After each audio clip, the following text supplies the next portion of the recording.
ଦୁର୍ଯ୍ୟୋଧନର ଝାନୁ ଭଙ୍ଗ ପାଇଁ ଭୀମକୁ ଆଖି ଠାର ମାରିଲ। ଦୁର୍ଯ୍ୟୋଧନକୁ ଦ୍ୱାପରେ କଥା ଦେଇ ସାଆନ୍ତ, କଳିରେ ଚକା ଡୋଳା ସାଜିଲ। ଆଖି ପତା ଦୁଇ ନରଖି ଠାକୁରେ ଦୁର୍ଯ୍ୟୋଧନର ମନକୁ ରଖିଲ।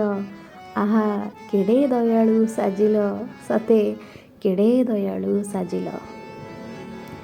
ଗଜର ଡାକ ତୁରନ୍ତ ଶୁଣି କୁମ୍ଭୀର ବେକକୁ ଚକ୍ର ଖେପିଲ। କୁମ୍ଭୀର ମନ ଊଣା କରିଦେଲା ବୋଲି କଳିରେ କର୍ଣ୍ଣ ଦ୍ୱୟ ତ୍ୟାଗିଲ। ମଣିମା କର୍ଣ୍ଣ ଦ୍ୱୟ ତ୍ୟାଗିଲ।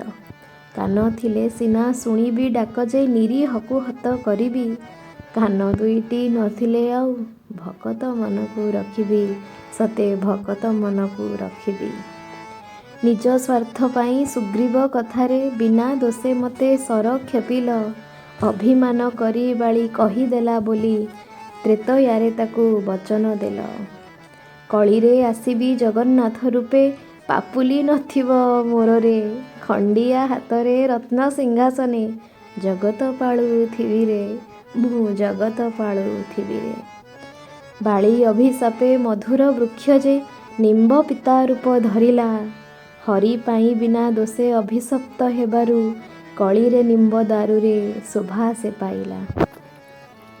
କାଳିଆ ଗଞ୍ଜନ ଦାରୁ ମୁରାରି ହେ, ନିମ୍ବ କାଠେ ଶୋଭା ପାଇଲ। ଦୟାଳୁ ପଣରେ ପିତା କାଷ୍ଠଟିକୁ ଜୟ ଜଗନ୍ନାଥ ନାମରେ ବୋଇଲ। ଆହା ଜଗନ୍ନାଥ ନାମ ବୋଇଲ, ଆହା ଜଗନ୍ନାଥ ନାମ ବୋଇଲ, ତୁମେ ଜଗନ୍ନାଥ ନାମ ବୋଇଲ।